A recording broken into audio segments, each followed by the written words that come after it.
সকাল, সকাল রেডি হয়ে আমি চলে গেলাম স্কুল। আর আজকে আমার কাকা ছেলে আমাকে দিতে গিয়েছিল। তো আমার ভাগ্যটা আজকে ভালোই ছিল। আমি সকাল, সকাল বাস পেয়ে গেলাম।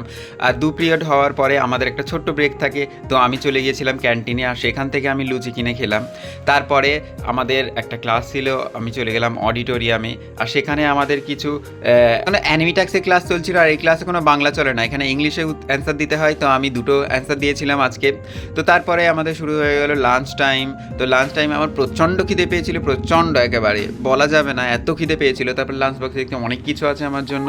তারপর আমি কি করব, আর মানে সহ্য করতে পারছি না। তারপর অয়ন দেখছি, অয়ন রুটি এনেছে, তারপর একটা তরকারি এনেছে, আমি বুঝতে পারছিলাম না কী তরকারি এনেছে। তারপর আমি খেতে শুরু করে দিলাম। তো তাড়াতাড়ি আমি ভাত খাওয়া শেষ করে নেবো, এবার ফলগুলোকেও তো খেতে হবে না। তো ফলগুলো আমি প্রথমেই খেলাম মুসাম্বি। আর মুসাম্বিটা এত বাজে খেতে ছিল যে তোমাকে বলে বোঝানো। তার উপরে বিচি, এই বিচির জন্য আমার এই ফলগুলো একেবারেই পছন্দ না। তারপর খেয়ে নিলাম আমি বেদানা। তারপর দেখছি ফাদারের কুকুরটা এই মাঠে মাঠে ঘুরছে, তারপর ওর সাথে একটু খেললাম। তারপর ৮ পিরিয়ডে আমাদের ছুটি হয়ে গেল। আর আজকে সত্যি প্রচণ্ড গরম ছিল, প্রচণ্ড গরম। আজকে আমি ভীষণ হাঁপিয়ে গেছি। তো আজকের ভিডিও এই পর্যন্ত।